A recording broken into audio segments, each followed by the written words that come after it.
So any organization, and it's very interesting because it can get a little bit into a gray area, any organization that has commercial activity falls under the jurisdiction of PIPEDA if they're working across Canada, or under PIPA if they are in BC, Quebec, or Alberta.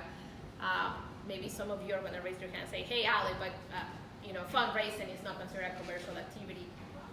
Yes, that's not a commercial activity. There are other activities that non-for-profits and charities do, like sometimes they list donor lists, they rent donor lists, or they do lotteries, or they sell buttons, or they do all these kinds of things for fundraising that could be considered commercial activities. And also, if you think about the relationships that non-for-profits have with their different stakeholders, it's still a good practice for non-for-profits to be aligned to privacy regulations to ensure that all this private data is safeguarded accordingly.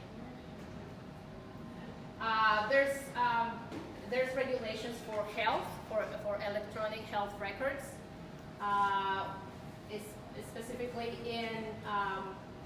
we have in BC, in Alberta, and Quebec, we have e-health regulations, and in Ontario, New Brunswick, and Newfoundland, we have Personal Health Information Act, which also deals with health information specifically.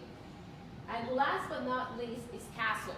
I'm not sure if any of you have ever heard about CASL. It's the anti-spam legislation that covers any kind of electronic marketing communications that you may have, either as a non-for-profit or as a for-profit. This legislation is also very restrictive. Before I founded the company, I used to work for Johnson & Johnson, and back in 2010, when they were putting all this together, they gathered opinions and feedback from bigger organizations, and J&J was one of those. When they came up with the first draft of what they wanted to do in terms of restricting anti-spam law, oh my gosh, it was scary. You basically couldn't send an email to anyone if you didn't have their consent, the promise of their firstborn child, their blood, and their DNA. Like, it was just absolutely restrictive. And so obviously they scaled down from there because everybody in the business community really didn't like all the restrictions that they had until in 2014 they released the final legislation. There's still a few restrictions in terms of how do you ask for consent to communicate with people for commercial purposes or for giving them marketing information. How you have to let them unsubscribe if they want to do so, and it has to be in a very easy way. And the CRTC, which is the body that is in charge of ensuring compliance with this legislation, either they start for money or they really want to ensure that everybody follows. But the fines have been pretty bad at the individual and at the company level. Even like one-person companies have been fined already, and they have had substantial fines from $10,000 to $100,000, which for an individual it can be pretty damaging. For companies, they can go up to $1 million fines. So it's very important that when you guys are working on email marketing and sending marketing messages to people, that you have everything in compliance with CASL. Otherwise, when they hear a complaint or if they decide just to check it out and it's not in compliance, they can give you a big headache. So that's what's happening in Canada. In the US, they have certain regulations, but not that strict or that widespread. We have HIPAA, which is for health, the FCRA, which is for credit reporting. Equifax, you know about that one. COPA, which is children's online protections. And then California has also legislation for online privacy. But that's about it. In the EU, Currently, they have the Data Protection Directive, which is not really legislation, it's just suggestions of how private information should be managed. That is changing to the GDPR, the General Data Protection Regulations, that are coming into effect in May 2018. And those are regulations at the EU level, and they're going to be heavily these are regulations that are going to be reinforced across the board. And there are regulations for organizations that have a presence in or offices in Europe, even though they may have their headquarters somewhere else, that they do business with people in Europe, or that they even monitor online behavior of European residents. So again, if somebody has an e-commerce site that they run from their basement here in Vancouver, and it happens that people from Europe buy products from them, they're subject to this legislation, and again, it's going to be very strict. The fines are going to be considerable. The fines for any violation range from 20 million euros up to 4% of the company's gross revenue, whatever is higher. So basically, companies that don't comply with this, and they're fined that they're violating the regulations, some of them are going to close their doors because their fines are going to be so hefty that it's not going to be easy to do. And lastly, they have the e-privacy regulation. Again, right now they have directives, which is CASL, but just as a suggestion, and then they will have regulations which are going to be very similar to CASL as well. So from a Canadian perspective, what are the guiding principles when it comes to adhering to privacy principles? What the Privacy Commissioner of Canada is looking for when they knock on your door and say, I want to see if you are actually adhering to privacy principles, they're looking for these 10 things. The number one is collection limitation, meaning that if you're going to collect personal data, you have to have a good reason for what you're collecting, not just go, I want to know everything about you, and just use 2 or 3 of the data points that you're giving me. No, they want to know that you're collecting something with a reason, and just limit to what you're actually needing in order to conduct business. Data quality, obviously that the data is accurate and that you have a good picture of what people are giving you, and that you're ensuring that it's always updated. Purpose identification means that you're being transparent with people and you're telling them what you're using the data for.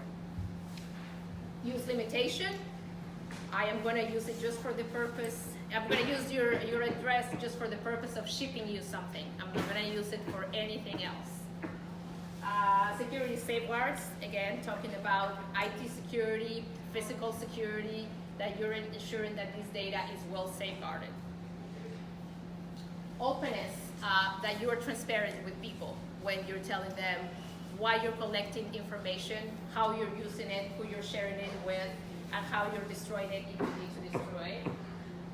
Individual participation means that you can allow these people to come to you and ask you questions about how you're using their data, and that you have a responsibility to answer all their questions. Accountability, again, that you know that you are gathering this data and that you start safeguarding it accordingly, and that you're taking it seriously. Consent, meaning that people are allowing you to use their data, and that you have recorded somewhere that, yes, I asked for this data, they allowed me to use it, and this is the proof that they allowed me to use it. And last is challenging compliance, which means that if somebody comes to you with a complaint, you have an easy way for them to give you the complaint and to be funneled to the right individuals. So I know that this is the dry part of it. This is the boring legislative part of it, but just to make sure that everybody is on the same page. Here I just wanted to depict what's the difference between privacy and security. And again, both are important, and one is a part of the other. So privacy without security, you don't have privacy. But basically, the difference between the two of them is that privacy is a governance issue. It's across the organization, everybody is responsible for privacy, and it focuses on how you use the personal data of people, how you disclose it or share it with somebody else, and how you retain it. For how long do you destroy it, how you destroy it, and when. And security is more the measures that you have to ensure that that data is safe. That is safe when it's being collected, that is safe when it's stored, and that is safe when it's transmitted. And I just love this little cartoon here because it really depicts the difference between one and the other. So when we're talking to clients, and we start talking about privacy, the first thing they tell me is, oh, we spend $1 million on firewalls and authentication tools and sniffers and all these things, and we hired KPMG to try to hack into our system, and our system is really strong. And what I tell them is like, that's great. It's great that you're doing that, but what's the point of having these golden gates and pay so much money for these golden gates if somebody's going to knock on them and one of your employees is going to go and open it and say, yes, hi, and let everybody in, right? So, and that's where we're trying to help people. So on this side, we have like all the data, security, everything else, and then on this other side, we have Dave. I hope there's no Daves in.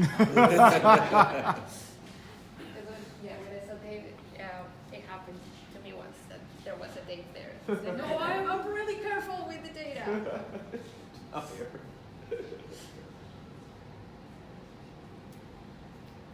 So some examples of privacy breaches in the not-for-profit, and actually you can go, again, Alberta is very strict, and Alberta is the only province that has mandatory breach notification.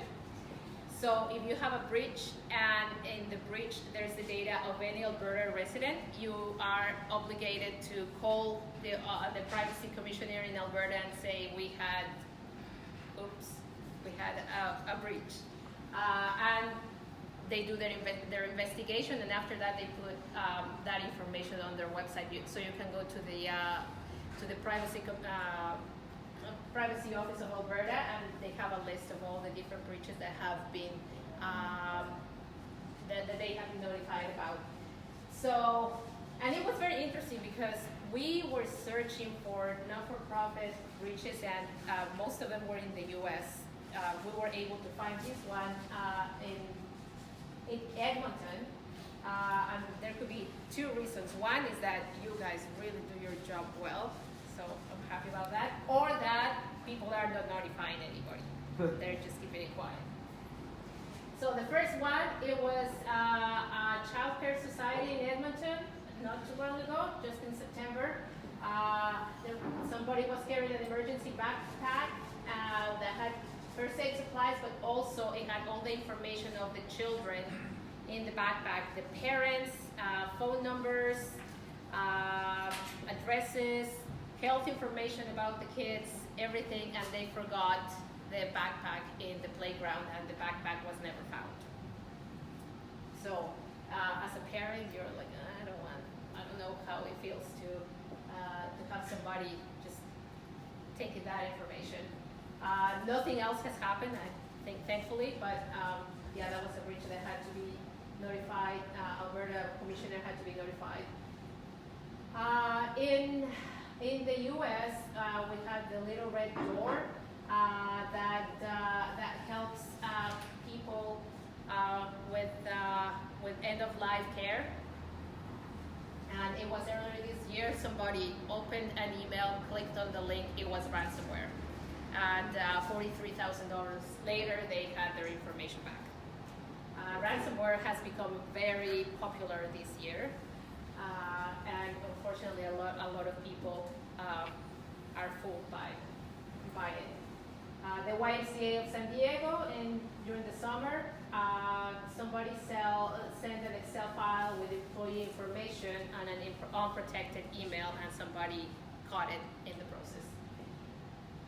Then the Legal Aid Society of Orange County also,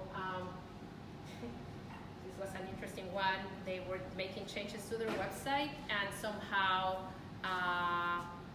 they made tax form information accessible through Google. So if you search for for the Legal Aid Society of Orange County, Google will show you the website, and then on the detailed information of the website, it was Ali Brown, my social insurance number, my income, and how much I paid in taxes, and so for the world to see. And the interesting thing with Google is that they cache their search results. Yes. So when, even if you call them and say, please take this down, it takes a couple of days for them to clear the cache. But even if they have already taken it out and you keep searching, the thing keeps showing. So, it takes a few days for them to, now that there's such a humongous organization, again, the bureaucracy of things takes a few days for them to take it fully down.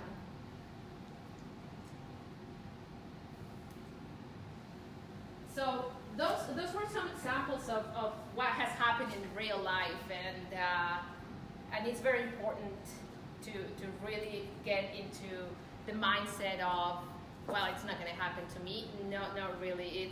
It could happen to anyone, because anyone can have even a day that you're not 100% and you open an email and you're not thinking and you click on the thing, or sometimes some emails they look so legit that you just don't think about it, and you go through it, and they get you. Or somebody calls you and they sound really legit, and they tell you the right information, and you end up giving them information about somebody else that they shouldn't. Or you can have an employee that had an hour of not enough work, and they're like, why do I do what I do? Okay, let's check out who has given us money, or who has used our services, which is also another privacy breach. You're not supposed to be looking at records of people if you don't have a legitimate reason to be in those records. So there's a lot of different things that can happen with technology or without technology that can put you at risk.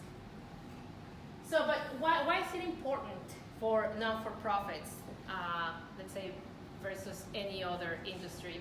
Well, non-for-profits interact with a lot of different stakeholders, and non-for-profits tend to collect a lot of information from different types of people. So you have donors, you have employees, you have volunteers, and you have the people that you help. And non-for-profits tend to collect information about all these individuals. So the level of collection that happen at non-for-profits is rather high, and the more private information that you collect, the higher your risk of losing this data or breaching this data at any point in time. Non-for-profits, because of the nature of the business, they tend to collect sensitive information. There's a lot of health information involved, obviously financial information when it comes to donors. You get a lot of, again, financial, health, different, with their immigration status, there's certain non-for-profits that work with immigrants that you have a lot of personal and sensitive information that can get lost, and that can be very catastrophic for the people that are exposed. And again, when data is collected and is used, your risk of losing it is higher. So the more you collect, the higher your risk is going to be. And at the end, I put here in all caps, most importantly, one thing that non-for-profits rely on is your brand identity. You want people to give to your cause. You really truly believe in that cause, and you really want people to believe in what you're doing. And people tend to do that. And people have a very strong emotional connection to a non-for-profit. If you really believe in their cause, you give money, you volunteer, you help.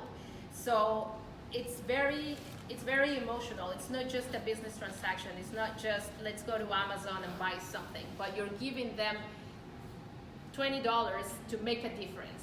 And that comes this emotional connection. So when there is an issue, when that non-for-profit that you have built this relationship with calls you and says, oh, we lost your data and your credit card number is God knows where, it has shown that it hits people hard. And it has shown that people tend to be less forgiving of non-for-profits when their trust is breached than just a regular Amazon. Obviously, you don't say, oh, I don't care that Amazon disclosed my data. Obviously, that's a serious issue as well. But with a non-for-profit, after you have put so much trust in them, it's really hard for people to recover and for the non-for-profit to regain that trust. And once you don't have that trust and your reputation starts taking a hit, and especially nowadays with social media, with so much information going all over the place, your reputation can go from here to here in a nanosecond.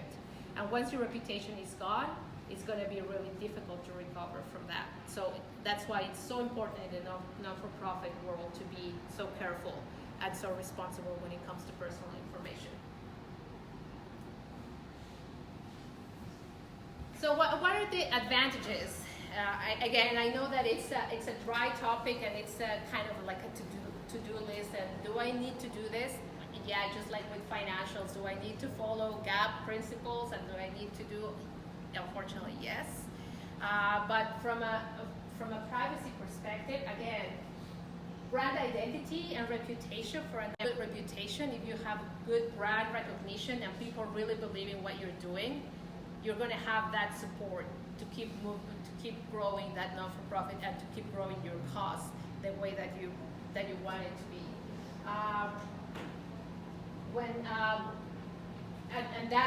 That is going to really translate into different funding initiatives, client satisfaction, both from a donor and a volunteer perspective to an employee and a customer perspective, if you're doing the right things. When you have a partnership with your different stakeholders, again, donors, volunteers, employees, customers, if it's a trusted relationship and they see that you have proactive risk management and you're showing them, look, I know I have all this data about all of you guys, this is what I'm doing with it and I'm making sure that it's secure at all times. Again, it builds this level of trust that they are always going to be with you. And just the same way as they can take your reputation down, they can bring it up and they can build it for you. And yeah, as we have been saying, compliant use of personal information improves your customer experience. You have better services. You have all this data, you're using it correctly, you have a good privacy framework, well then you can use it, analyze it, and see what are the best ways that we can serve our community. Do we have new ways of doing funding strategies? Can we provide better services for our customers? Can we help our volunteers do their job better? So it's all interconnected. Again, you really require personal information to run your non-for-profit. You do it in the right way. You use the data to make your business better, and it becomes this virtuous circle, right? Where there's trust, where you're using it for their own benefit, and they're happy to share that data with you.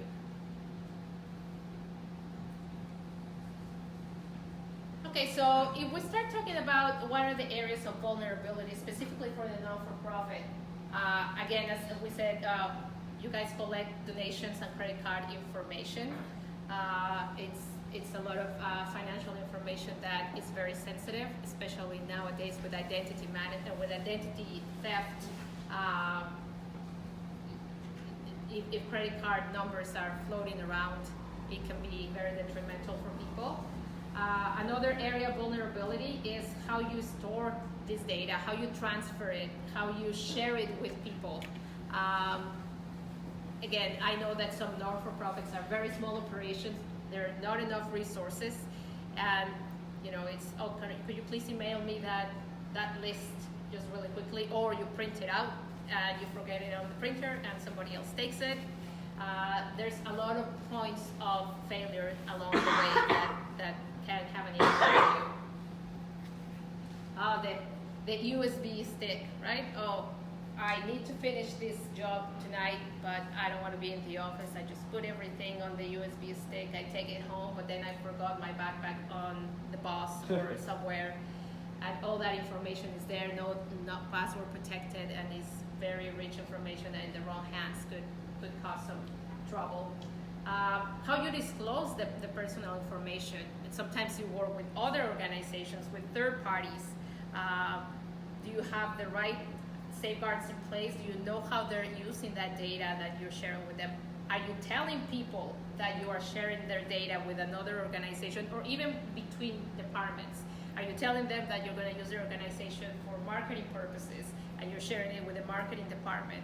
Or suddenly they're going to receive an email and be blindsided because when did I give you my information? Why are you sending me an email about this new event or this new thing that you're offering me? And just overall is lack of awareness. Sometimes employees, especially in the non-for-profit world, volunteers, if they just come once or twice, they are not aware of the responsibilities that they have individually when it comes to private information. And you put them in charge of, again, we're at an event and people are going to come here and I'm going to take the names of everybody. Do they know that they are responsible for the data that they're collecting? If you have a breach, do people know what to do when they have a breach? I've been in places where, oh my God, there's a breach, what do we do? And everybody's running around like chickens with no heads and you don't really know what to do. What's step number one? Remain calm. This too shall pass. But again, well, we saw it with Equifax, right? It was mistake after mistake after mistake. Not just the breach itself, but how they managed it, and they're a complete case study on what not or never to do when there's a breach. And people don't know how to handle this and how to react fast to really keep the damage as low as possible. But all of this, again, it comes down to what? It comes down to human error. It always comes back to us humans. We do fantastic things, but we're still humans, and we still make really silly mistakes sometimes. So what are some of the different causes? I wanted to separate them into technology and human error, but at the end of the day, it's all human, right? We have, especially this year, we've had so many malicious attacks. We have viruses, ransomware, phishing, other things called whaling, which is targeted to the C-suite individuals.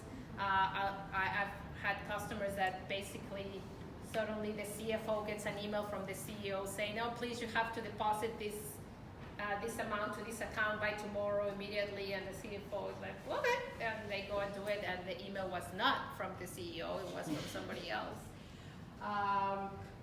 Phishing, well, everybody knows about phishing. Just click on this link, then you click on the link, and either malware is installed or ransomware is installed. And they just the old-fashioned lack of the strong security practices, right? How many people have their passwords on the post-it note on their screen, right? It still happens. And then they put user ID such and such, password such and such. This is for XYZ system, and it's just there. Or somebody comes to you and like, "Could you please give me your password because I just need to go into the system really quickly." "Oh yeah, my password is ABC." But all those things are really going to contribute eventually to having a breach. And then just human error. Again, in non-for-profits, limited internal resources, everybody is doing everything, and an error is just waiting to happen. Use of volunteers, again, people that are just coming and going, and we can lose track of who they are.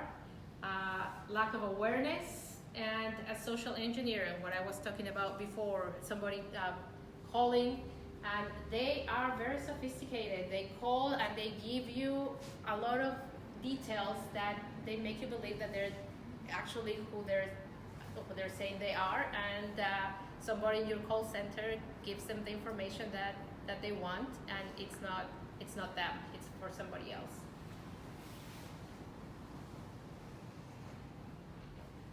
So what when we were talking before about the black swan and what are the impacts, well, again, we talked about already about erosion of your brand, reputational damage. Sometimes you cannot recover from those, or it takes a long time to get back to where you were. If you are in the middle of a breach and it's serious enough that word comes out, or you need to notify the authorities, during the investigation, your resources are going to be drained because so much information is going to be required from them, from trying to find root cause of what the problem was, what kind of measures you're going to put in place to resolve it, how you're going to ensure that it doesn't happen, then notifying regulated bodies, notifying the individuals, what are you going to do for them,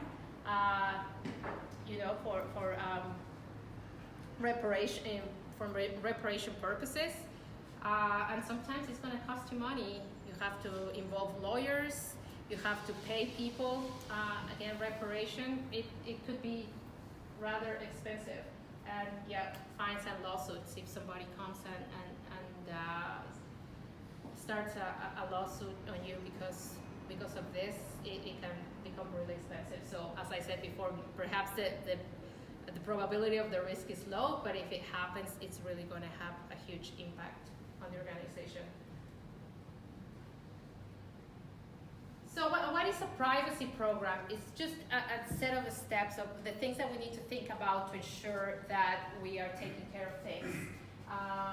So number one thing is understand what regulations apply to you. I'm a BC not-for-profit. I just serve BC. Then you go to the regulations, local here, PIPA. If you're across Canada, you go to PIPA. And if it's international, you need to look at what kind of regulations apply and ensure that you understand well enough what those regulations are and try to be compliant with them. Have a chief privacy officer. It's paramount to have somebody at the top level that believes that this is important. I'm sure they're not going to have once you have a privacy officer, all the resources and all the support is going to be there. But at least if you have somebody internally that has a certain level of understanding of what it entails, it really helps. And again, in the case you have a breach and the authorities come and do an investigation, the first thing they're going to ask is who's your privacy officer. When somebody's asking about their data or how you use it, you're using it, they ask for the privacy officer. So it's very important to have somebody that is able to answer those questions, even at the high level. Does it matter who the privacy officer is? Like, does it have to be a staff member, or can it be someone on the board volunteering? It could be somebody on the board volunteering. Anybody that has a basic level of understanding of what privacy is.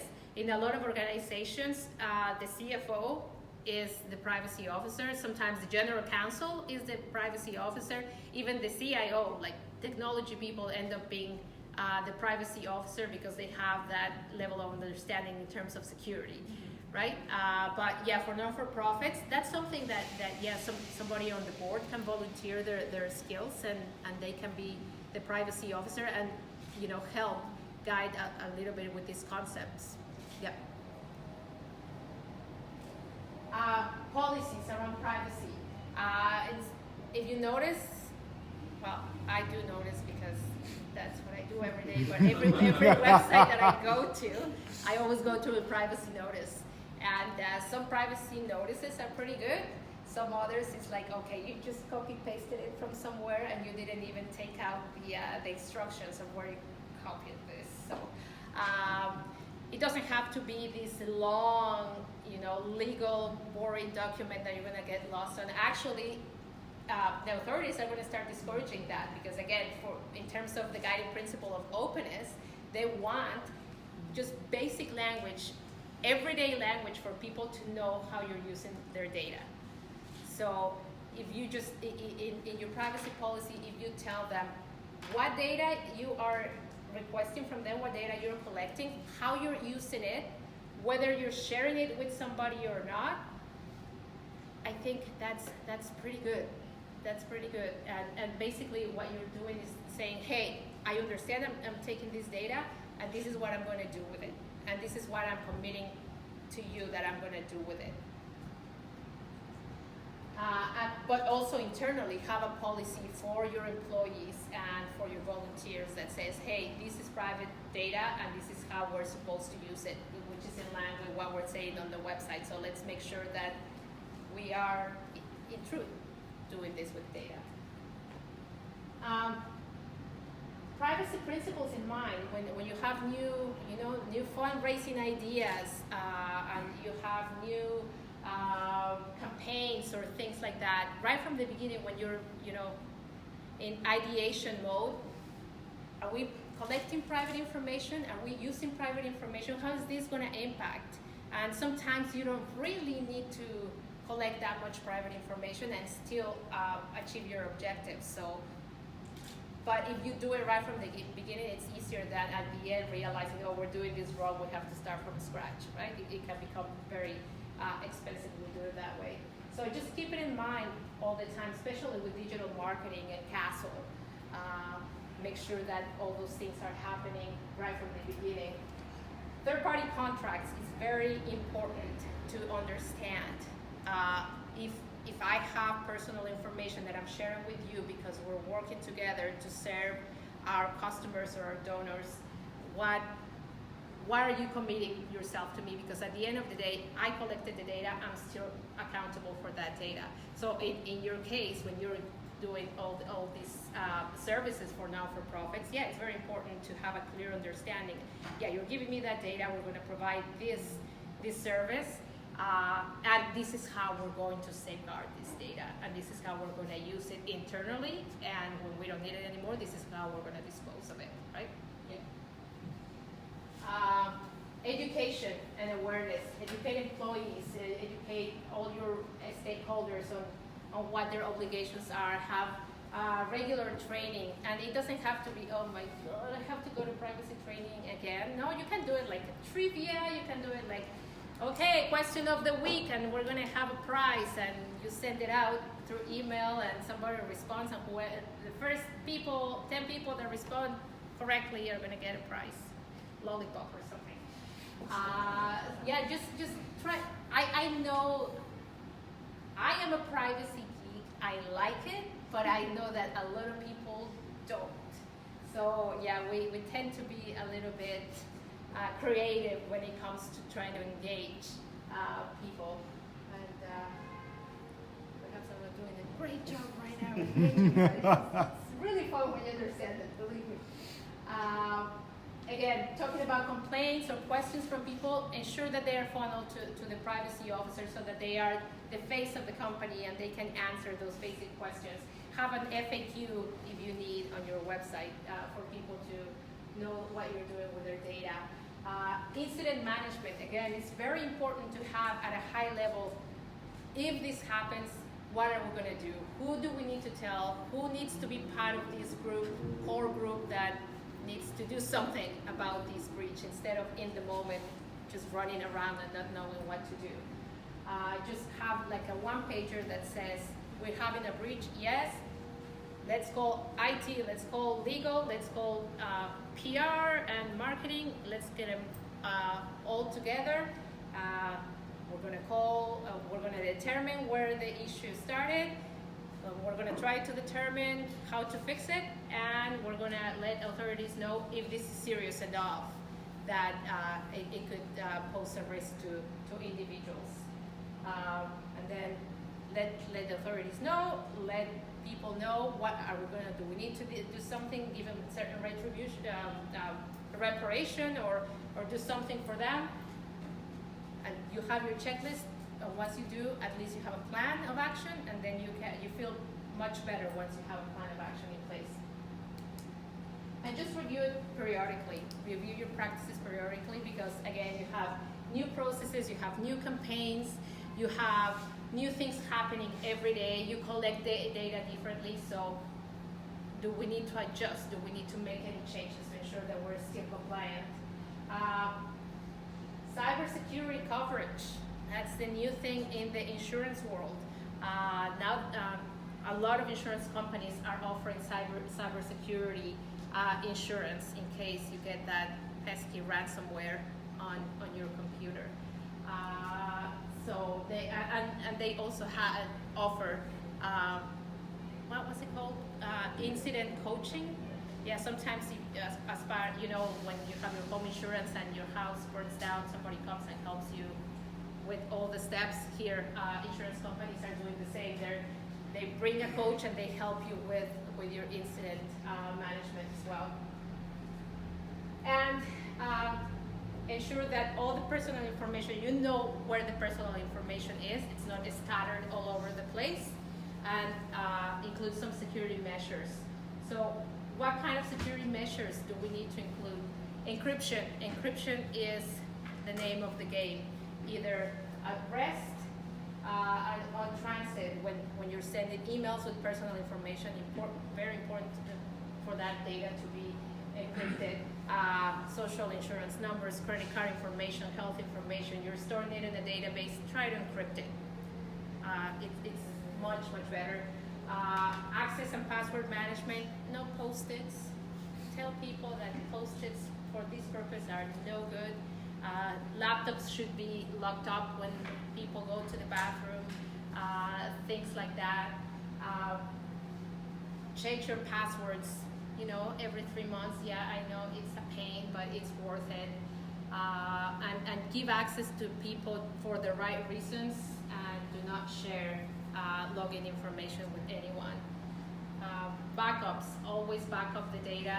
Again, with ransomware, sometimes they just lock up your main database, but if you have a backup, you can still continue running. Antivirus and firewalls, don't get me wrong, even before I said, yeah, you can have all this and still have a breach. Yeah, but it's better to have at least the golden gates, and also train your people not to open them to anyone. But if you don't have any gates, you're not going to have all your employees just holding hands, not allowing anybody in. Internet, instant messaging, email controls, not just open for everyone. Have Wi-Fi protected, encrypted ideally, access to the internet, limiting that access in the office. Those are all the areas where things where the threats can come in. Software updates, oh my gosh. Unfortunately, it can get annoying, especially with Microsoft, with Office. Every week you get an email, oh, you need to update your Office suite, and you are in the middle of something and you're like, oh, I don't need to do this right now, and you put it off for next week and then for next week, and guess what? That had like a critical patch that, you didn't install it, and now some new virus got into your system through your email. Always have regular software updates. They send all those patches for a reason, because they're constantly checking what are the vulnerabilities. And I know it's annoying. They are not doing it to annoy you, even if it's Microsoft. They're gonna annoy you, right? But just do it, because it's just good practice, especially with commercial software. And mobile device management. Now we are at a time where bring your own device everywhere. Well, if your policy is going to be to allow people to bring their own devices and work from their own devices, put practices in place to ensure that those devices have an antivirus, that are updated with their patches, and that they're using the software that the company is using. So those are just like some key pointers in terms of IT security that you can put in place in order to make sure that the data is not going to be breached or compromised. So what is changing in the in privacy? What is coming up? Well, as I mentioned before, Alberta is the only province that does mandatory breach notification. Well, at the federal level, now they're pushing to do the same. They wanted to do it by September, but with government, things tend to go slower than usual. I know that in September they did their last sharing of what the proposals are for comments. And it's a 30-day comment, so I think it's in October it was closed. And I am thinking that maybe this is going to be official in the new year. So starting the new year, from a federal level, if there's a breach, it's going to be mandatory to notify the authorities and the individuals. it was very interesting because I think this year they had about 17 to 20 breaches that were that had notification. I don't think that there were only 20 breaches this year in Canada, but it's because it's voluntary notification. Next year that it's going to be mandatory. I'm sure the numbers are really going to shoot up. And the big one that's going to take place next year is the General Data Protection Regulation in the EU. Again, organizations that have to deal with European residents are going to all be subject to these regulations regardless of where they are located geographically. So that is a big one for a lot of organizations. Perhaps for small ones, it's not going to be that big, but for larger ones, that they have a European presence, is going to be a really, really big one. So that is what is coming. So just to close it off, I've been talking about all these things. Hope not scaring you too much, but what do we do with all this? Where do we go from here? What, for you, from a non-for-profit perspective, what can you do? Well, I think what I suggest that you could start doing is really understanding in your organization what's your privacy maturity level, how much awareness in the organization there is around privacy. People understand the seriousness of this topic or not, and just assess what risk you have and what gaps you have, and if they're serious enough that you need to do something about them. And adopt some quick wins. Appoint a CPO, a privacy officer, somebody that is interested in this topic and that wants to learn a little bit more about it, and that can get immersed and provide guidance to the organization as a whole. Create or review your privacy policy to ensure that it's clear enough for everyone and that you're actually doing what the policy says, because sometimes I have read some really good policies, and when you go there and you actually see what people are doing, it has nothing to do with what the policy reads.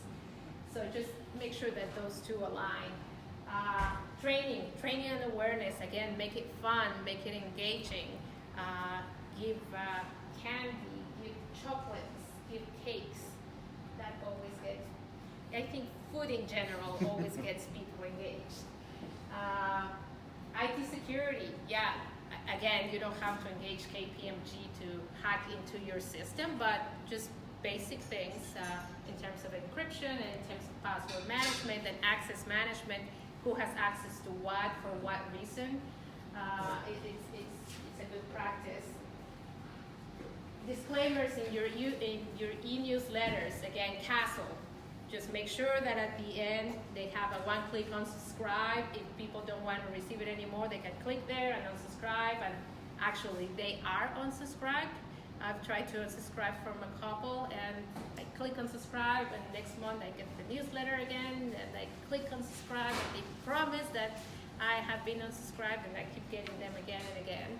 And I don't care, but there are people that do care, and then they call the CRTC, and then the CRTC gets involved, and they make their numbers for the month. Incident response. This is one that I always keep telling people. Incident response procedure, just a simple one-pager. At least know who to call, what areas need to be involved right from the get-go, and create a plan. And that gets you on the right track. And bring experts when required. If you need an audit, if you need somebody to look at it with a fresh set of eyes, always ask for help. I was actually reading in terms of non-for-profits, you actually can get grants or volunteers, as you were mentioning, as part of the board, somebody with the knowledge around privacy to help you out setting all the privacy programs in places as part of being part of the board or being part of the volunteer program. So there's a lot of things that you can do. So I'm going to stop here. Before I get into the different resources that we have here that I want to make available to you, but just wanted to ask if anybody has any questions so far, or have any comments, any experiences that you want to share, or why you think this is important or not important.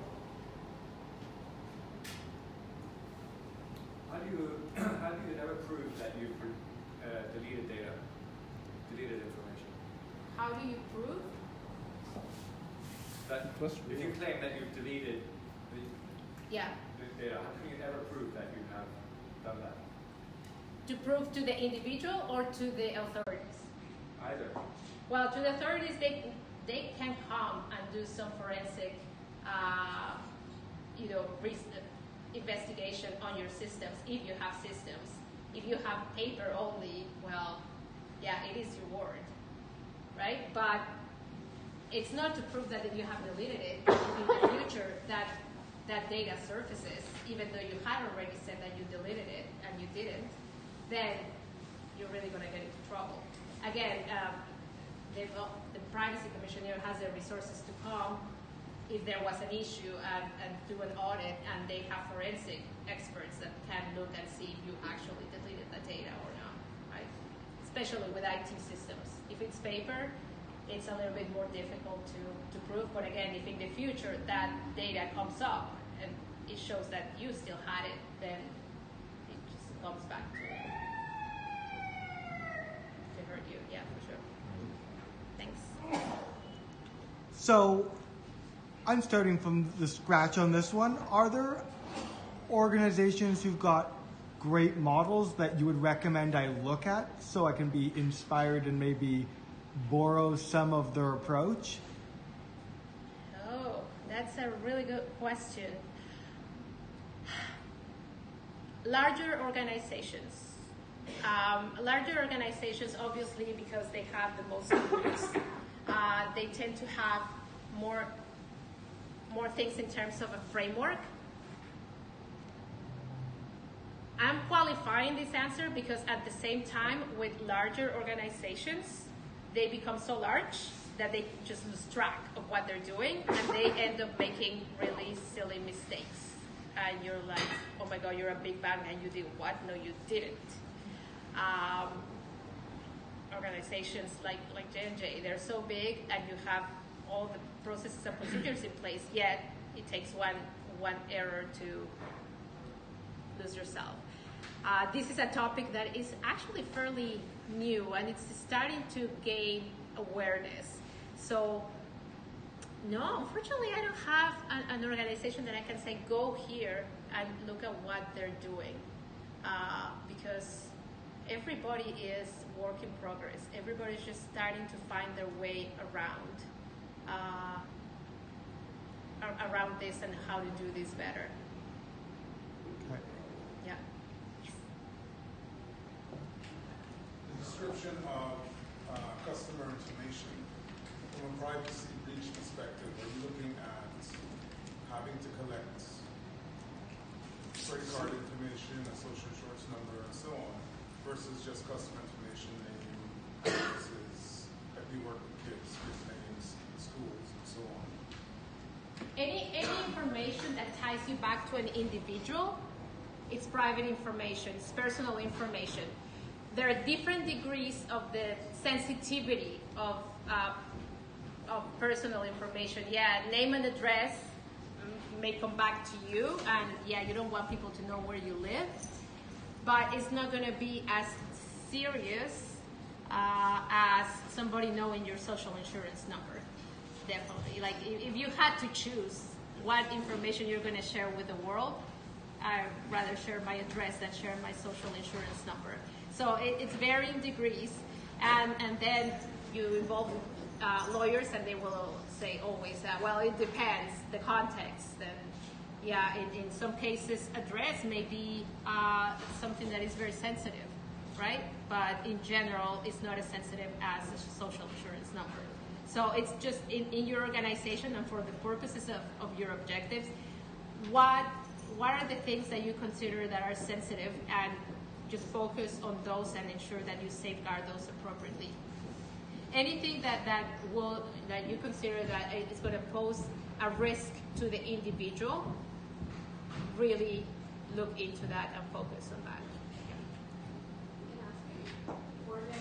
For the marketing or communications perspective, it's just the opt-out option. So give them the option to unsubscribe. The only regulation also opt-in. So I have to actually let them know, hey, you're actually subscribing to this newsletter, and I'm actually going to send you an email. That's correct. Yeah. Whenever you have a newsletter or anything that you want people to subscribe to, you have to be upfront and you have to disclose what the purpose of collecting their email is for. And you have to say, I am collecting your email, and as part of the collection of your email, I'm going to send you news, and I'm going to send you marketing information or whatever you're going to be sending them. And you have to have what is called explicit consent. So explicit opt-in. I don't. Sometimes I see some websites and the check mark is already checked. That's not explicit consent. You have to leave it blank for the individual to read your disclaimer and say, yes, I'm interested in this. Click, give you your email, and send. Sometimes if you don't want to put the thingy, but you say by clicking on sign up, you agree that we're going to send you this and this and this, not just sign up for our newsletter and give you your newsletter and subscribe, right? You need to be a little bit more explicit about what you're doing and have the individual explicitly say, yes, I want to receive this. And more importantly, what the CRTC is looking for is proof of that consent. So it makes sure that once you get it, you have records in your system that says, Ali Brown on November 7 opted into my newsletter. And when you send that email, and also as part of your disclaimer, you can say you can subscribe at any time that you wish. Is this part of the Canadian or the North American regulation or GDPR in May 2018? It's part of Canadian, and it's going to be part of GDPR as well when it comes in May 2018. Yeah, but right now, CASL is purely Canadian. Okay. Yeah. Yes. I really appreciate you doing this training today, and I just wanted to piggyback on what you were saying to this gentleman here about sensitive information and thinking about what's sensitive for an individual. I work with survivors of violence.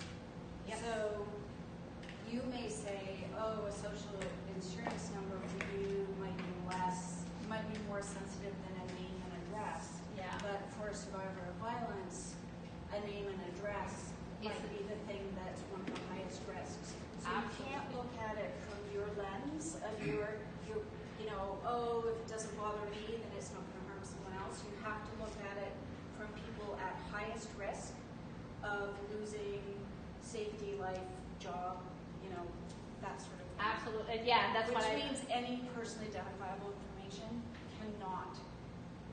Absolutely. Yeah. And as you say, it's the context, right? Yeah, absolutely. Really, really good point. Thank you. I just like the fact that we're calling you gentlemen. That's happening.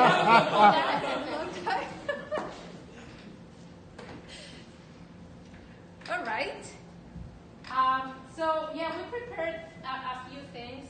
I hope this. So this is a really good one from a website called Charity Central. And it's a privacy policy checklist. So it's a very good checklist for non-for-profits that first of all explains what PIPEDA is, the different provincial regulations, and then it gives you a checklist of what to include in your privacy policy. And I thought it was just genius. It's really, really good. So here you identify the different items, if it's included or if it's needed or if it's both. In your privacy policy, and it takes you through all the different items that you should include in terms of use, disclosure, collection, how you use it for marketing or fundraising, how accurate is the data, how to ensure that it's the integrity of the data is there, security, all these different areas. So this is something that I want to make available to you. Then there's privacy and data concerns for nonprofits from a company called TechSoup. Who are they? I really don't know who those people are, but This was a really good article about how you can secure all your data, where the danger zones are, what you have to do when a breach occurs. So basically, in summary, what we discussed tonight. This one was a really good one, but somehow the website that I took it from kind of disappeared. So before it did, I actually printed it out as a PDF. So yeah, we'll give it to you as well, minimizing the risk of a data breach in non-for-profits. So it also has really, really good pointers about how to manage your risk in terms of data breaches. And also we have from ourselves, where is it?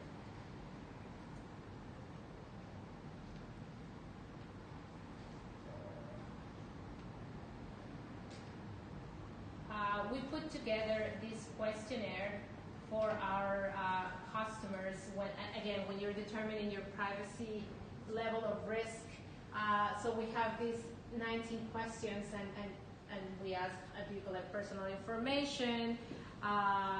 What type of information do you collect?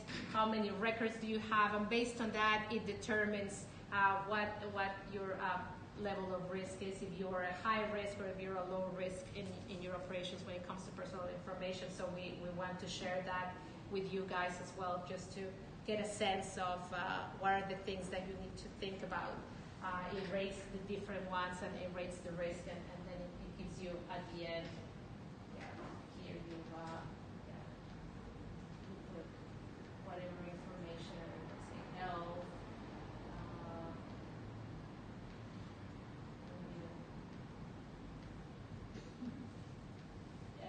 and then it just tells you like what priorities, priority 1, 2, or 3, and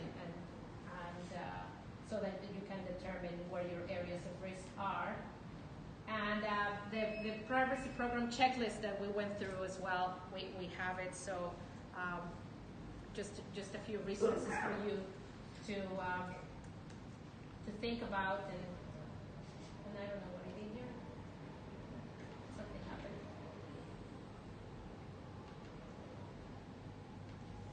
Yeah. So those resources for you to digest a little bit more of this information. And if you have any questions, by all means, I'll be happy to answer anything. You will have my contact information, and I'm happy to help and give you pointers. And if there are things that you really want to discuss a little bit further, we're here always to help.